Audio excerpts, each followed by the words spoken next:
ধলাই জেলার কমলপুরে সিভিল সোসাইটির ডাকা বন্ধকে ঘিরে উত্তেজনা, আহত প্রশাসনিক আধিকারিক ও ব্যবসায়ী। সিভিল সোসাইটির ডাকা 24 ঘন্টায় ত্রিপুরা বন্ধকে কেন্দ্র করে শুক্রবার ধলাই জেলার কমলপুর মহকুমা সালেমা এলাকায় ঘটে যায় উত্তেজনাপূর্ণ ঘটনা।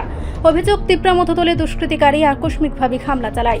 এই হামলায় গুরুতর আহত হন সালেমার ভিডিও আরডি দপ্তরের এক ইঞ্জিনিয়ার ও এক ব্যবসায়ী।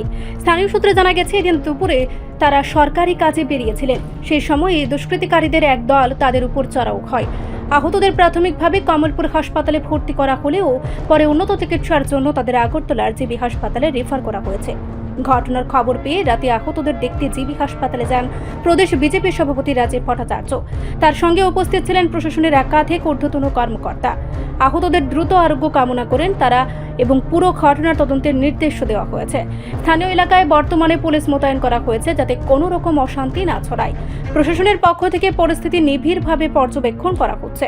তো দেখুন, একটা কনস্পিরেসি তো আছে রাজ্যে, অশান্তির বাতাবরণ তৈরি করা। যেখানে আমরা দেখেছি, আমরা বিগত দিনে এই শারদীয়া দুর্গা উৎসব, আমাদের রাজ্যের প্রধান উৎসব, জাতি জনজাতি সকল অংশের মানুষ সেখানে ইনভলভ হয়। আর এই শারদীয়া দুর্গা উৎসব একদম খুব স্মুথলি সেখানে আমরা পালন করেছি, কোনো অপ্রীতিকর ঘটনা ছাড়া। আমরা শারদীয়া যে আমাদের দীপাবলি উৎসব, এই দীপাবলি উৎসবও আমরা সেটা আমরা খুব সুন্দরভাবে পালিত করেছি। জাতি জনজাতি সকল অংশের মানুষ সেখানে পার্টিসিপেশন করেছে।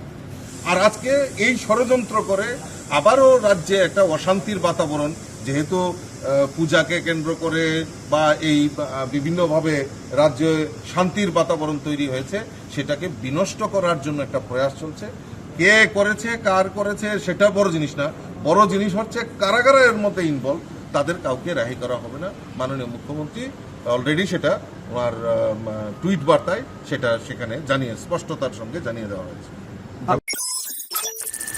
রিপোর্ট সংবাদ প্রতীক্ষা।